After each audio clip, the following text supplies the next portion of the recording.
Grabe ang ganda. Sino kaya itong siya na ba ang pinaghinalaan ni Carla? Yan ay atin nang malalaman mamaya mga kalingap. Isang mapagpalang araw sa inyong lahat mga kalingap, sanay hindi nyo po makalimutan na mag-like sa video na ito. At paunawa tapusin muna ang kaboohan ng video na ito mga kalingap at para malaman ang nilalaman nito. At maraming salamat po sa pagpatuloy na pagsuporta lalo na kay Kuya Val Santos Matubang at Kalingap Rab.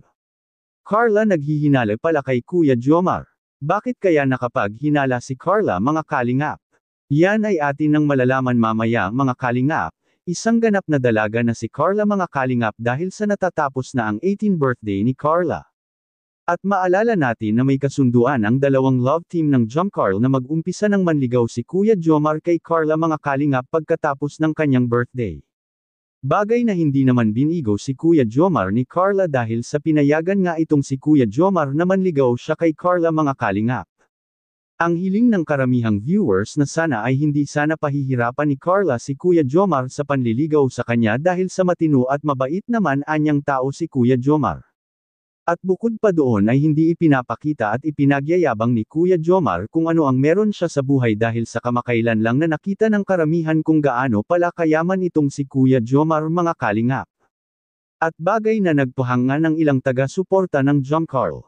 At isa rin sa dahilan na napakadami ng taga-hanga ng Jomcarl ngayon dahil sa kanilang katangiang dalawa mga kalingap na napakasimple at hindi maipaliwanag na chemistry ng dalawang love team na ito.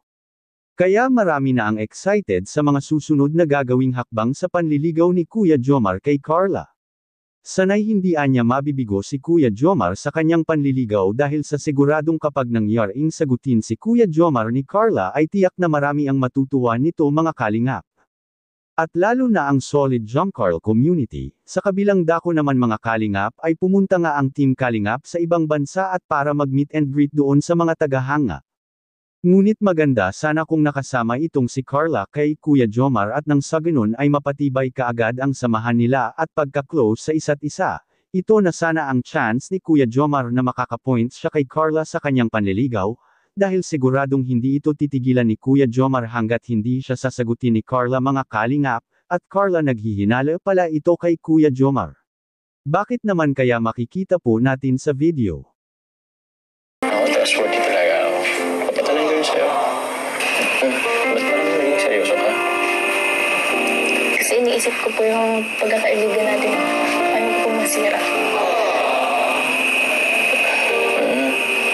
Ba't naman naisip yan? Basta di naman po natin alam yung mangyayari. Kasi marami na rin po akong narinig na ganong kwento. Anong kwento? Huwag ka masyadong kapaniwala sa mga ganong kwento.